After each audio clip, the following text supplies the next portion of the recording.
Hola a todos, bienvenidos a un nuevo videocurso del aula clínica del Colegio de Odontólogos y Estomatólogos de La Coruña. Yo soy Nicolás Carral Roura, soy cirujano maxilofacial, trabajo en el Hospital Clínico Universitario de La Coruña y tengo mi práctica privada en la Clínica Oleiros. Y hoy os voy a hablar de cirugía ortognática en una charla que he titulado en plan de un poco de broma, cirugía ortognática, mito o realidad. ¿Por qué mito o realidad? Porque la cirugía ortognática parece un poco como el calamar gigante, ¿no? Como el kraken, como una criatura fantástica. Algo que sabemos que existe de verdad, existe como un animal real que vive de verdad en el mar, pero que claro, como nadie ha visto o muy poquitas personas han visto, gira en torno a él una nube de misterio y de leyenda, ¿no? Vamos a ver si podemos desentrañar esta nube de misterio y de leyenda y separar lo que es la realidad y lo que es la ficción en la cirugía ortognática. Vamos a empezar pensando, ¿cuántas maloclusiones esqueléticas hay? Pues si nos vamos a la literatura nos dice que 5 de cada 100 personas en general en Estados Unidos y en Reino Unido tienen una maloclusión de origen esquelético, una maloclusión esquelética. Este porcentaje es de hasta un 20% de los pacientes de ortodoncia. ¿Estas maloclusiones esqueléticas necesitan cirugía ortognática? Pues por supuesto que no, muchísimas de ellas no. De hecho podemos tratarlas sin cirugía ortognática, incluso con arco recto, sin mecánicas avanzadas. Con mecánicas de hace 40 años, de hace 50 años, podemos tratarlas exitosamente, siempre que se den las condiciones biológicas, sobre todo de periodonto, que necesitamos, ¿no?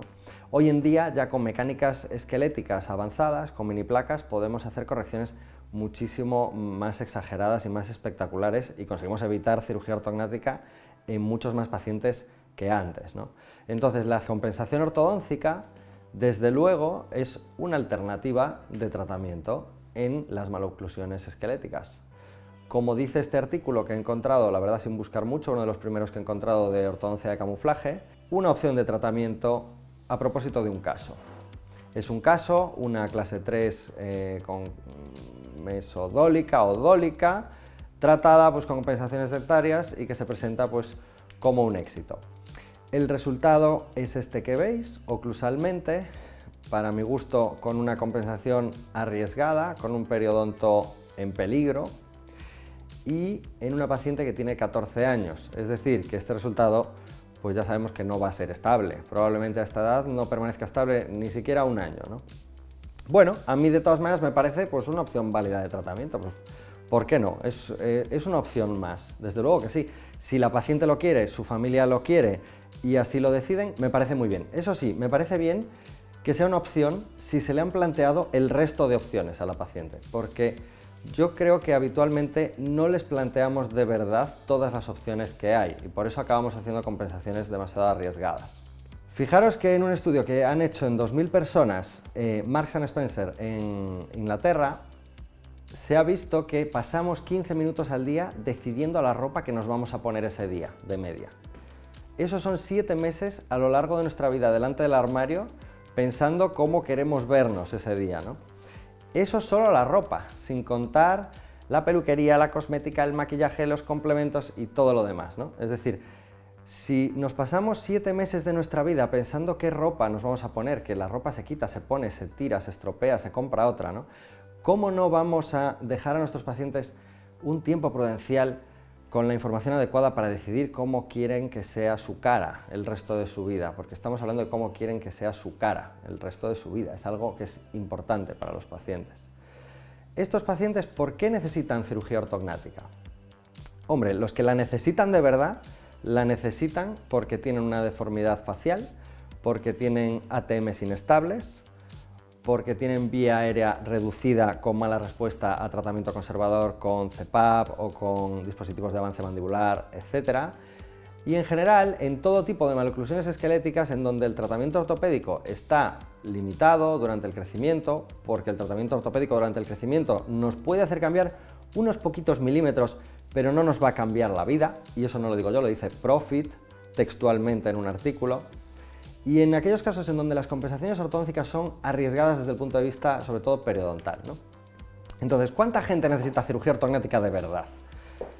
No es la gente que tiene una maloclusión esquelética, es una parte de la gente que tiene una maloclusión esquelética. Es el paciente cuya maloclusión esquelética tiene tal severidad que de verdad la cirugía supone un beneficio con respecto a la compensación. Entonces, ¿cuánto es eso? Pues no lo sé porque no está publicado, pero vamos a poner un número un poco a lo tonto. Un 1%, ¿vale? 4 de cada 5 se pueden compensar y hay una que no. ¿De acuerdo? O como si es un 0,5%, no me importa. Es para poneros un ejemplo tonto. Fijaros, si hay 68 dentistas por cada 100.000 habitantes en Galicia, si todos los dentistas tratásemos al mismo número de gente, serían 1.500 personas a las que tocaríamos por dentista. Entonces, eso sería que a lo largo de todo nuestro ejercicio profesional hemos indicado cirugía ortognática a 15 pacientes. Es decir, hay 15 pacientes de nuestra consulta que se han operado, que se van a operar o que están por operarse, ¿no? Y eso, desde luego, no es así. No es así porque si fuera así, no sería el calamar gigante, sería un calamar normal, sería un animal normal, no un animal mitológico, ¿verdad? Lo que pasa es que no lo vemos, esos pacientes no existen. ¿Por qué no hablamos de cirugía ortognática a los pacientes? Esta es la pregunta. Porque creemos que es agresivo, creemos que es una operación peligrosa, cruenta y vamos, una carnicería. A mí, bueno, los pacientes me han contado todo tipo de historias que les han contado sus dentistas muchas veces. Muchas veces por esta nube de misterio y de leyenda que la recubre, ¿no? Creemos que es agresivo, que los pacientes salen con un cerclaje del quirófano, que van a estar cerclados durante semanas, durante meses, que van a estar ingresados semanas, meses, que van a estar en la UCI. Hoy en día, ningún paciente sale con un cerclaje de quirófano. Ningún paciente sale bloqueado de quirófano. Sale de quirófano, puede abrir y cerrar la boca. Normalmente al día siguiente se va a su casa, como mucho al otro día.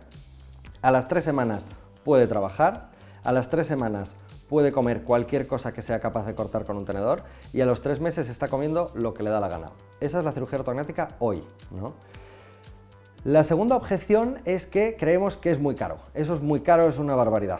Bueno, para que os hagáis una idea, un presupuesto privado, todo incluido, full equip de cirugía ortognática es más o menos igual que una rehabilitación implantosoportada en una persona pues, de 70 años, la típica, 2 elevaciones, 8 implantes arriba, 4 implantes abajo con una barra, prótesis, porcelana, etc. Exactamente el mismo dinero. Entonces, eso no es caro, ni es agresivo.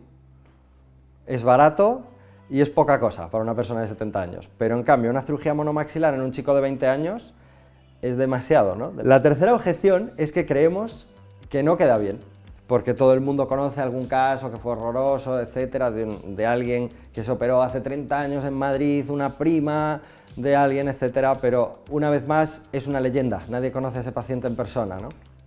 Vamos a ver, estas objeciones hacen que este paciente nunca pueda llegar a ser este paciente, ¿no?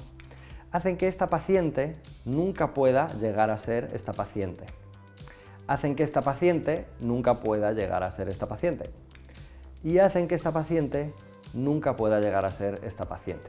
Creo que hay una objeción más, que normalmente no decimos a los pacientes. Y probablemente a lo mejor ni siquiera nos la decimos a nosotros mismos. Y la objeción es que no sabemos cómo organizarnos, no sabemos ni por dónde empezar esto, porque no lo conocemos. Creemos que vamos a tener muchísimos problemas y que esto solo nos va a dar quebraderos de cabeza y que va a ser horroroso. Entonces lo justificamos un poco racionalmente con las otras objeciones de las que hemos hablado, ¿no? Cuando tienes una maloclusión esquelética severa en la consulta, yo entiendo que la gente se siente como Neo cuando Morfeo le ofrece la pastilla roja, la pastilla azul y dice: uff, creo que me voy a tomar la pastilla azul, me vuelvo a mi casa y cuando me despierte nada de esto ha pasado, a mí no me metas en líos porque la pastilla roja me va a cambiar la vida y una vez que la coja no hay vuelta atrás. Y yo os digo que de verdad no hay vuelta atrás, porque cuando tomes la pastilla roja nunca vas a querer tomar la pastilla azul, porque no tiene ningún sentido hacer una compensación ortodóncica de 2, 5, 10 años con ortodoncia, aparatos funcionales, ortopedias, 2 veces brackets, 3 veces brackets, como veo yo en la consulta muchas veces, en lugar de hacer lo que de verdad el paciente necesita, darle armonía esquelética y cambiarle la vida, es que lo vais a ver. ¿Cómo se organiza esto en realidad? Pues igual que hacemos siempre, es decir, al revés de cómo se organizan las cosas en general en la construcción, ¿no? Siempre, hagas lo que hagas, ¿no? En medicina, en odontología, siempre lo que hacemos es partir de un paciente al que tenemos que diagnosticar y al que tenemos que hacer un plan de tratamiento, una simulación de lo que queremos conseguir, ¿no? Después vamos a empezar a construir cómo se construye en realidad. Primero vamos a hacer ortodoncia, para colocar los dientes justo en la base de sus huesos, y de esa manera, cuando movamos los huesos, todo encaje entre sí, ¿no? La oclusión y la estética de la cara. Cuando tengamos la ortodoncia lista, haremos una simulación. Esta simulación se hace ya CAD/CAM y se calculan exactamente todos los movimientos al milímetro y se extraen de aquí guías impresas o guías microfresadas, como queráis fabricarlas, con el protésico que quieras fabricarlas, etc. Y esas guías nos las llevamos al quirófano para transferir lo que queremos conseguir y de ahí conseguimos nuestro resultado final, ¿no? Entonces este proceso pues es complicado y da pereza, pero en realidad no es difícil. Lo único que tienes que hacer es ordenar los distintos elementos en el orden adecuado y después lo que vas a tener son problemitas más sencillos que tienes que ir resolviendo. Entonces os voy a enseñar los típicos casos que son los clásicos que vemos siempre en la consulta. Es muy raro que encontréis un paciente de ortognática que no pertenezca a uno de estos 5 típicos casos o que no sea una combinación de 2 de ellos, ¿vale?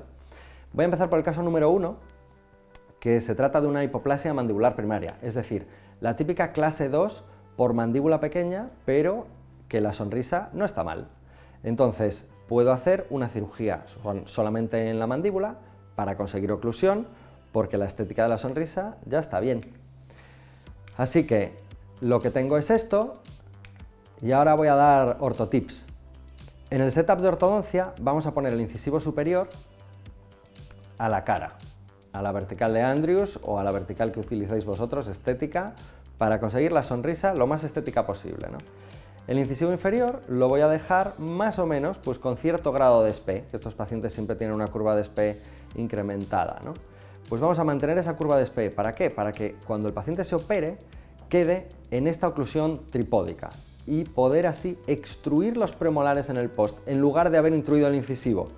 ¿Para qué? Para evitar que la cara se acorte aún más, porque estos pacientes ya tienen la cara muy corta de por sí. Entonces de esta manera mantenemos un tercio inferior un poquito más largo de lo que les tocaría y es beneficioso desde el punto de vista estético, ¿no? La cirugía en sí, en este caso, es muy sencilla. Es una cirugía únicamente mandibular, es una técnica que se hace bajo anestesia general, se tarda entre 1 y 2 horas. La paciente al día siguiente se va a su casa y cuando se despierta de la anestesia está así. Esta es la paciente recién salida del quirófano, está en reanimación, no sé, hace media hora que se ha extubado. Muerde perfectamente, hasta tiene cierto humor porque le extraña que le estemos pidiendo que abra y cierre, pero ya veis que abre y cierra, no está cerclada, no pasa nada terrorífico aquí, es simplemente una técnica pues, de rutina. El caso número 2 es el caso contrario, es una hipoplasia maxilar primaria, es decir, el maxilar superior es pequeño, por genética, prácticamente siempre, y eso hace que el paciente tenga pues, una clase 3 esquelética. En este caso, con un plano oclusal, pues bastante braqui o meso braqui, y entonces como tenemos un plano oclusal que es bueno y la mandíbula es simétrica, siempre que sea simétrica, podemos hacer únicamente la cirugía en el maxilar superior. Entonces, el plan va a ser ortotips, descompensar las compensaciones, esto es retroinclinar el incisivo superior y proinclinar el inferior.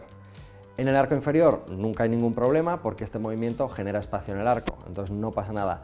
El problema es arriba, que para colocar el diente en donde de verdad tiene que estar, muchas veces tenemos que gestionar este volumen con extracciones, como en este caso, aunque parezca increíble, sí, extracciones superiores en clase 3, estamos con otro chip. Si en este caso, por ejemplo, veis que nos pide 10 grados de torque negativo, esto trasladado al arco nos lleva 8,4 milímetros extra que vamos a necesitar para colocar los dientes. Y si la situación en el arco ya es esta, de apiñamiento, ya sabemos que este caso es de extracciones sí o sí. Entonces son exos de superiores para acabar en clase 2 molar, exactamente igual que cuando hacéis un caso de compensación en clase 2 con exos de superiores. Además, fijaros, esto es otro clásico. El paciente tiene 45 años, lleva toda su vida mordiendo borde a borde y está todo estropeado, todo está roto, la dimensión vertical está perdida y el colapso es tremendo. De hecho, claro, parte de su plano oclusal tan plano es por culpa de esto, ¿no? Si este paciente lo hubiésemos conocido con 20 años, no estaríamos en esta situación, todo sería mucho más fácil, pero después de 25 años con el problema, estamos así, ¿no? Entonces empezamos la ortodoncia con unas restauraciones provisionales y vamos cerrando los espacios de las extracciones. Ya vemos que vamos creando overjet negativo, ¿no? Para acabar antes de la cirugía, esto es el fin de la preparación, con esta situación ya se ve exactamente cuál es la magnitud de la maloclusión esquelética, porque ya no hay compensaciones dentarias. Todos los dientes están en su sitio, están en su torque, todo tiene el periodonto donde toca. Y fijaros una serie de detalles de la planificación. Aquí los implantes es interesante colocarlos siempre antes de la cirugía, para tener el mayor número de contactos posibles. Los puedes colocar con una corona provisional y después le haces la corona definitiva cuando retires los brackets o cuando ya estés en la fase final, ¿no? Los cordales en este caso no los vamos a extraer porque no vamos a operar la mandíbula, entonces el 38 no nos molesta y el 18 está completamente incluido, así que vamos a hacer la osteotomía de Lefort por encima y el cordal ni siquiera se va a dar cuenta de que hemos hecho esa osteotomía. Fijaros también que tiene un problema de Bolton, que es un clásico que arreglaremos también en la fase restauradora. Y esta es la situación del paciente, la situación facial, oclusal, antes de operarse. Veis que la línea media pasa por ahí. Veis que la línea media divide su mandíbula en dos partes relativamente iguales, o sea que la mandíbula es bastante simétrica, así que la mandíbula nos sirve, con lo cual lo aprobamos para cirugía monomaxilar, ¿no? Ojo, porque hay un canto en el plano mandibular y este canto se nos va a trasladar a la sonrisa inevitablemente. Después podemos arreglarlo con restauraciones, alargamientos coronarios, ya en función de lo que uno quiera conseguir, ¿no? Pero esto es muy importante tenerlo en cuenta. Todas las asimetrías de la mandíbula se van a transferir al maxilar.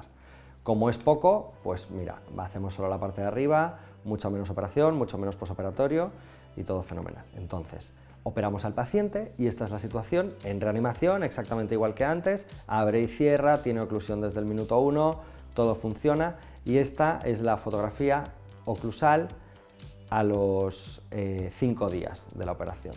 Este es el paciente ya una vez reducida la inflamación, yo creo que a las 3 semanas o por ahí de la cirugía, 3 semanas, un mes.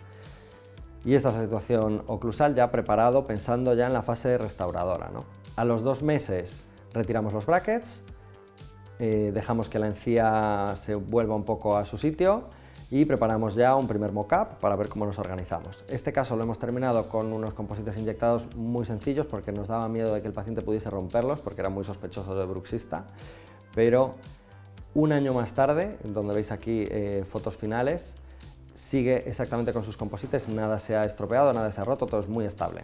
Fijaros la secuencia inicial, prequirúrgico, posquirúrgico, prerestauradora, final.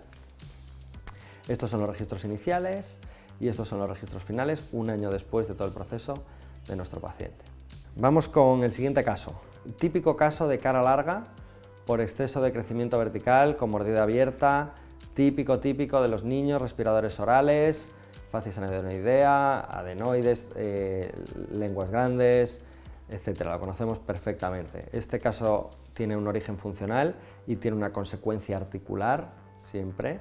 Y se produce a consecuencia de este desarrollo, ¿no? Que es que como el niño está siempre con la boca abierta, el maxilar crece hacia abajo. Entonces hay un exceso vertical del maxilar combinado con un mayor o menor déficit transversal del maxilar también, ¿no? Entonces esto hace que aquí, obviamente, pues, hay una prematuridad y la mandíbula se posterorrota. Así que aparecen dos planos oclusales diferenciados, el maxilar y el mandibular, por eso tenemos la mordida abierta anterior, ¿no?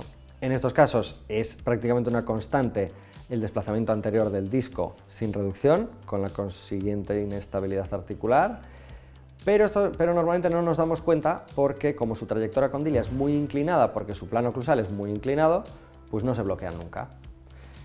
Estos casos, en cuanto a ortodoncia, son muy demandantes porque como hay déficit transversal del maxilar y además la caja esquelética es muy pequeñita para habitualmente una lengua muy grande, pues todos los dientes están muy proinclinados. Así que para colocarlos bien vamos a tener que gestionarnos el volumen dentario de manera expeditiva y muchísimas veces con extracciones. Lo primero que tenemos que mirar es si el incisivo inferior necesita extracciones para poder colocarse en su posición óptima, ¿no? ¿Por qué? Porque si necesitamos exos de inferiores, fijaros lo que pasa, que cuando lo llevamos a oclusión, el 7 superior se queda sin antagonista. Eso hace que en este tipo de caso, si hacemos exos inferiores, inevitablemente vamos a hacer exos de superiores también. Así que exos inferiores igual a 4 extracciones. Si no tenemos que hacer exos inferiores, nos fijamos entonces en el incisivo superior y en el déficit transversal del maxilar que tenemos, ¿no?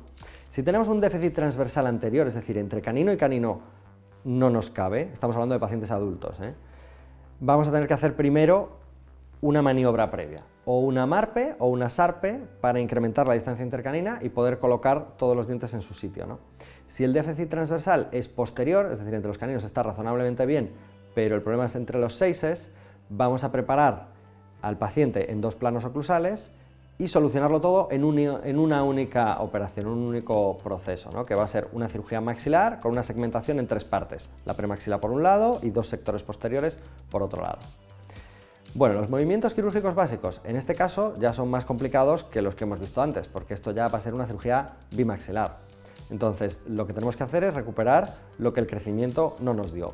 Tenemos que impactar el maxilar, de esa manera autorrotar la mandíbula y hacer una rotación antihoraria de los planos oclusales, es decir, incrementar la altura facial posterior, ¿no? Eso nos va a pedir también un poquito de avance del maxilar y de la mandíbula hacia adelante. ¿Por qué?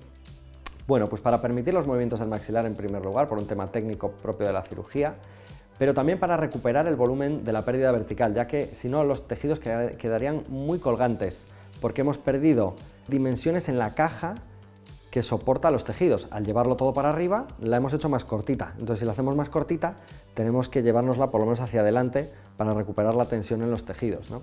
Tiene que ser adecuado pues, a la proyección y a la estética facial, porque, hombre, ya que estamos, vamos a mejorarlo todo. Estética TM, respiración, oclusión, ¿no? Si este es el caso que estamos presentando, y esta es la línea de la exposición, imaginaros que hiciésemos un DSD pues así. Yo no hago DSDs, y si alguien que es experto en DSD lo está viendo, por favor que no se ofenda, es nada más que para hacernos una idea.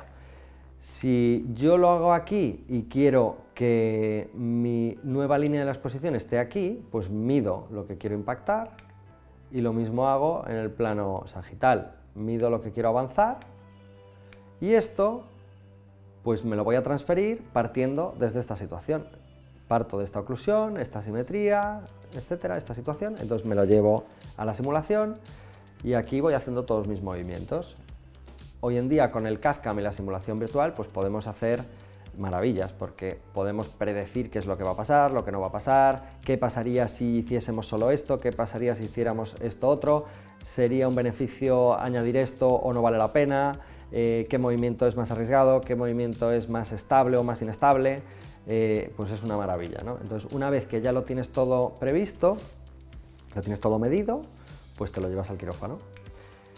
Entonces, fijaros, si esta era mi línea de exposición y mi DSD, con esta altura nueva que quiero, fijaros en el post, cómo se ha conseguido perfectamente controlar la dimensión vertical, mejorar la asimetría y colocar la exposición del incisivo en donde queríamos, ¿no? Es más espectacular en el plano sagital. Porque claro, esta paciente, acordaros, estaba mordiendo en la pre, o sea, tiene una mordida abierta con una prematuridad que solo contacta en un diente, en los 7. Y ahora mismo tiene oclusión en todas partes. Fijaros cómo todos esos tejidos que habían perdido soporte ya se han retensado. Esto está muy de moda ahora, se llama el lifting inverso, el lifting reverso, porque lo que se hace no es que se quite tejido blando, es que se le da soporte al tejido blando con el esqueleto, ¿no?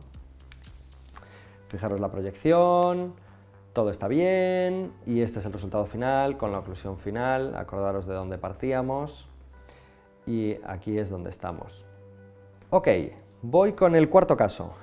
El cuarto caso es una clase 3 con cara larga, dólica, ¿no? Es decir, que va a tener elementos de la clase 3 que ya hemos visto y de la cara larga que ya hemos visto. Por un lado va a tener retromaxilismo de origen genético, como hemos visto antes, pero también va a tener un exceso de crecimiento vertical del maxilar. Entonces va a producir exactamente igual que antes, una posterorrotación de la mandíbula con una hiperdivergencia de planos oclusales, normalmente una mordida abierta, y además va a existir también un exceso mandibular, es decir, una hipoplasia maxilar en combinación con una hiperplasia mandibular. Esto es genético también, hay factores de transcripción genética que codifican para la transcripción de ambos genes a la vez, que es una cosa que se ha descubierto recientemente, que es muy interesante, y estas son las caras típicas que tenemos, ¿no? Entonces, bueno, si hablamos de caras largas en clase 3, ¿no? Fijaros estos dos casos, parecen muy parecidas estas dos caras, ¿no? Pero fijaros que en realidad son súper diferentes y su planteamiento es muy diferente.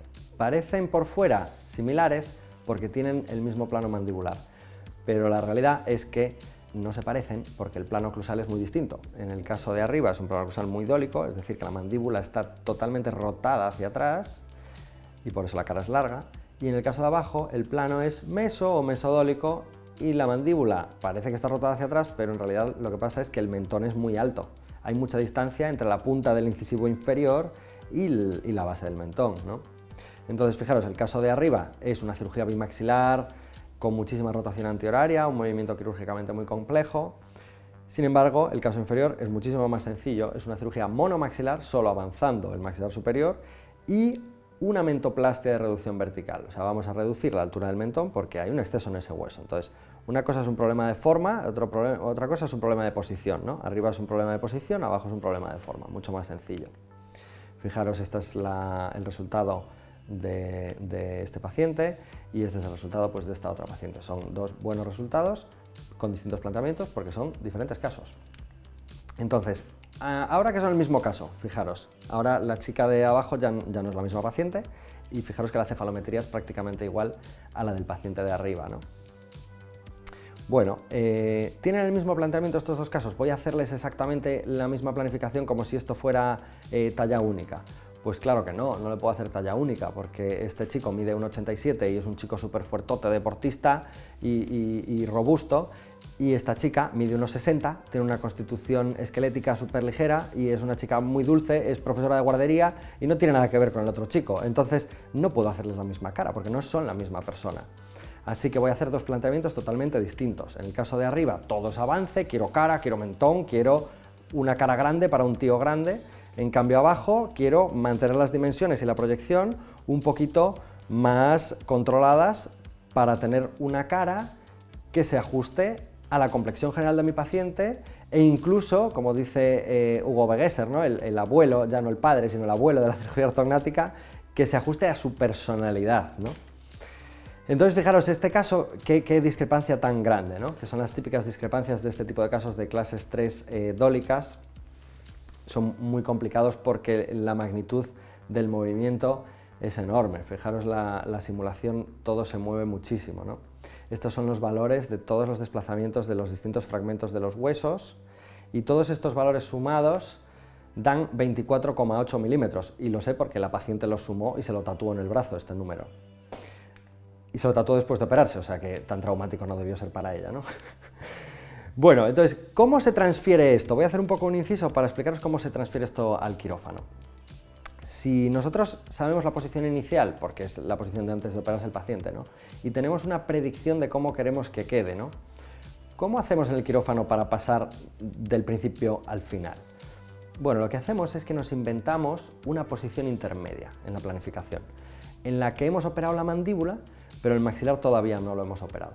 Entonces, fijaros, en esta posición intermedia de mandíbula operada, maxilar sin tocar, vamos a colocar aquí un volumen en el CAD/CAM, como hacéis supongo que para muchísimas cosas, y por sustracción sacamos una férula. Esta férula lo que marca es la relación intermaxilar cuando la mandíbula está cortada, pero el maxilar no. Entonces probamos la férula en nuestra paciente y nos vamos al quirófano. Entonces, ¿qué es lo que hacemos en el quirófano?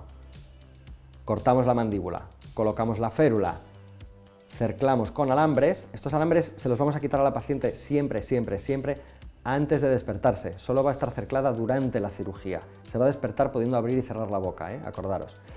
Entonces, cerclamos con la férula, como digo, unimos la mandíbula con placas y tornillos y cuando ya tenemos la mandíbula fija en esa posición que conocemos, retiramos la férula, chequeamos que la posición es exactamente igual que la que necesitábamos y ahora que ya tenemos la posición de la mandíbula, ya podemos ir a hacer el maxilar para hacerle encajar sobre la mandíbula a oclusión final, ¿no? Directamente.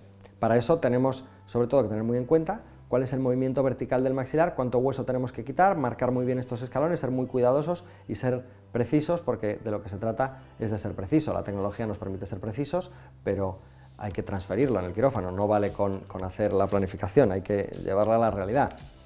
Entonces, fijaros, este es el resultado final de la paciente. Fijaros en reposo, en sonrisa, en el plano sagital, plano frontal, perfil, 3/4.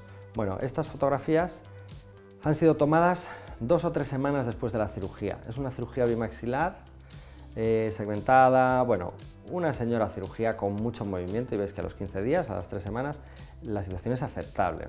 Tiene cierto grado de inflamación, pero bueno, no es la barbaridad del calamar gigante, ¿no? No es el calamar gigante.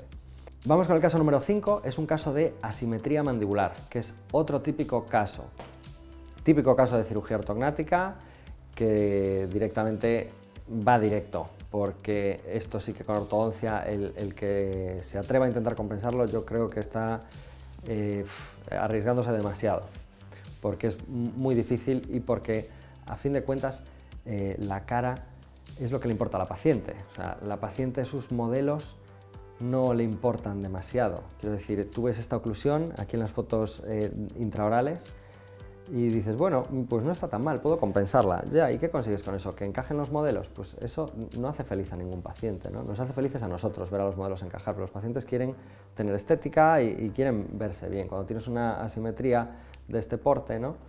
Quieres verte bien.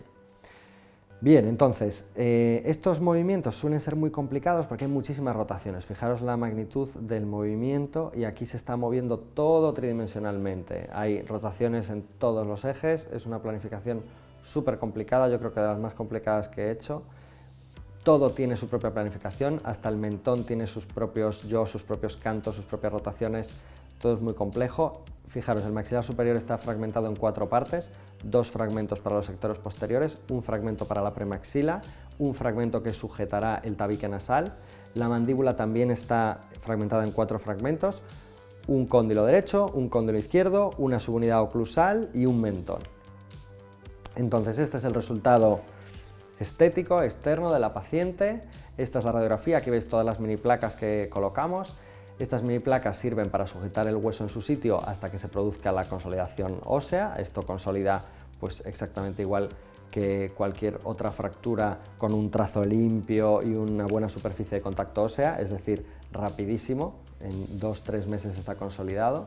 Y esta es la oclusión a las 3 semanas de la paciente, sin trampa ni cartón, ahí lo veis, todavía hay puntos en boca, todavía hay alguna herida que está cruenta. Y este es el aspecto de su cara y su oclusión, súper estable. Bueno, esta paciente está súper feliz, ella siempre nos dijo que le habíamos cambiado la vida, hasta tal punto de que se tatuó la radiografía panorámica y vino súper orgullosa 3 semanas después, yo creo que esto es del mismo día, de hecho, para enseñarnos el tatuaje que se había hecho. Y hasta escribió una carta de agradecimiento al periódico que nos publicó, con un artículo súper bonito y emocionante y vamos, esta es una paciente súper especial para nosotros que le mandamos un abrazo fuertísimo. Bien, entonces, ya volviendo al origen, entonces, cirugía ortognática, ¿mito o realidad? Pues ya habéis visto que hay muchos mitos y hay una realidad, ¿no? Fijaros que los bloqueos intermaxilares no existen, esto lo oigo siempre, me lo preguntan siempre. Me lo pregunta incluso gente que trata pacientes con ortodoncia y cree que les vamos a bloquear, o sea, pacientes gente que trata casos de ortognática incluso lo cree a veces. Esto ya no se utiliza desde hace no sé cuántos años, 20 años o 25 años, no lo sé, yo nunca lo he vivido, ni siquiera. Nunca he vivido bloqueos intermaxilares en ortognática, ni siquiera en traumatología. No se utilizan desde que existen placas de osteosíntesis, se utilizaban cuando había osteosíntesis flexibles con alambres, ¿no? Pero desde que hay placas y tornillos no se usa el bloqueo intermaxilar. Es una cirugía que requiere 2 días de ingreso en el hospital, que requiere 3 semanas de baja laboral, que te va a obligar a tomar papillas durante 2 semanas, que te va a obligar a guardar el cuchillo en un cajón y no utilizarlo durante un par de meses o 3 meses en función del tipo de cirugía, de la cantidad de fragmentos, de cómo de inestable o de estable sea el movimiento. Vas a estar 2-3 meses sin usar el cuchillo, pero vas a poder tomar cualquier cosa que seas capaz de partir con un tenedor, que prácticamente, si lo piensas, es toda la comida, pues croquetas, pescado, tortilla, pasta, arroz, etc. Y a los 3 meses vas a poder comer chuletones, bocadillo de jamón de la leonesa o lo que te dé la gana, porque ese resultado ya va a estar consolidado y va a ser definitivo y para siempre. Entonces, el mito de que la cirugía ortognática es agresiva, pues a mí me parece un mito y yo lo contrarrestaría con mi realidad, que a lo mejor es un mito, ¿no?, para otros, que es que las compensaciones ortodóncicas en casos que necesitan cirugía son agresivas, son muy agresivas. Estropean los dientes, estropean el periodonto, estropean las articulaciones y dificultan el tratamiento de cirugía posterior, si el paciente lo necesita, ¿no? El mito de que la cirugía ortognática es muy cara, bueno, ya veis, es igual de caro que una rehabilitación total con implantes, ¿no? Ya os digo que es exactamente el mismo presupuesto. Yo creo que la realidad es que la cirugía tiene un altísimo valor. Yo creo que tiene muchísimo más valor operarse de una cirugía bimaxilar cuando a uno le hace falta y es joven y le va a durar toda la vida el resultado, que colocarse implantes cuando uno tiene 65 o 70 años. Es más, es posible que si haces la cirugía a los 20, probablemente no tengas que colocarte los implantes a los 70, ¿no? El mito de que la cirugía ortognática no queda bien, yo lo contrarresto con la realidad que yo veo. Es un procedimiento de rutina, que es predecible. Es un procedimiento que se simula al milímetro por ordenador y se transfiere al quirófano con tecnología CAD/CAM, que es súper precisa. Entonces, la cirugía ortognática no es una locura, es una cosa que es reproducible, que es predecible. Y el mito de que no sé cómo organizarme, que más que un mito es una vocecilla interior que no oímos, ¿no?, lo contrarrestaría diciendo que lo que tengo que pensar es que necesito formar un equipo. Entonces os animo a que habléis con vuestro máximo de confianza, con la persona con la que normalmente trabajéis, y que cuando tengáis un caso lo valoréis de verdad, porque ya lo habéis visto, no es el calamar gigante, es un calamar normal, más grande de lo normal, pero es un calamar, no es una criatura diabólica, es un animal que existe y que es real, ¿no? Aquí os dejo mi contacto por si queréis comentarme cualquier caso. Yo de verdad que os ayudo con lo que necesitéis, incluso con las preparaciones ortodóncicas. Yo soy un fanático de la ortodoncia quirúrgica y creo que os puedo ayudar a enfocar los casos desde el principio, con los VTOs, incluso un poco con las mecánicas y contándoos cuáles son los objetivos que tenéis que conseguir, las cosas que tenéis que evitar y un poco eso. Entonces, aquí os dejo todas mis redes, mi mail y estoy para lo que necesitéis. Quiero agradecer al colegio la oportunidad de dar un poco de visibilidad a esta técnica y poder tratar de desterrar los mitos que generan el misterio y el miedo de la cirugía ortognática, que es una cirugía que no es menor, desde luego, pero que cuando es necesaria, pues hay que hacerla. Yo así lo creo. Si no lo creyese, de verdad que no me dedicaría a esto. Muchas gracias y nos vemos en próximas ediciones.